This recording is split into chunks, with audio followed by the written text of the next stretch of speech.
పంటలకు నీరందక తమ కళ్ల ముందే పంటలు ఎండిపోతుండటంతో రైతులు ఆవేదన చెందుతున్నారు. మహబూబాబాద్ జిల్లా గూడూరు మండలం లక్ష్మీపురం గ్రామానికి వివాహ శుభకార్యానికి వచ్చిన ఎంపీ మాలోత్ కవితను రైతులు కలిసి తమ గోడును వెళ్లబోసుకున్నారు.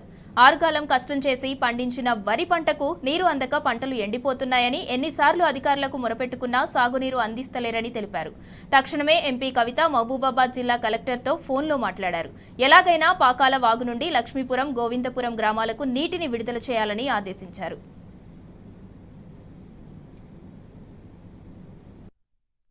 అది మీకు మొన్న 2-3 డేస్ బ్యాక్ కాల్ చేశారు కదా సార్. ఇట్లా మన గూడూరు లక్ష్మీపురం సంబంధించిన వాళ్ళకి రైతులందరికీ ఈ వాటర్ ప్రాబ్లం ఉందని చెప్పా కదా సార్. ఇది మన అదే నర్సంపేట నుంచి వచ్చే పాకాల వాగు నుంచే ఈ ఏది లక్ష్మీపురం కానీ, పెనుగొండ కానీ, ఇట్లా దుబ్బతండ సార్. అంటే లక్ష్మీపురంలో ఉన్న రైతులందరూ ఇప్పుడు యాక్చువల్ ఫంక్షన్కి వచ్చినాయి సార్. అందరు మొత్తం రైతులు ఇక్కడే ఉన్నారు. ఇంకా 3-4 రోజులు వాటర్ చేయకపోతే మాత్రం మొత్తం పొలాలు ఎండుకోపోతాయి, చాలా అవస్థ ఉందని చెప్పి నా ముందు అందరు సార్. ఇది గూడూరు మండలము లక్ష్మీపురం అంటే పెనుగొండకు ఎగ్జాక్ట్ బార్డర్, బ్రిడ్జ్ దాటంగానే ఉంటుంది సార్. అంటే ఒకటే సార్ తీగల వేడికి హ్యామ్లెట్ ఉన్న ఇది గ్రామ పంచాయతీ అయింది కానీ హ్యామ్లెట్ లక్ష్మీపురం.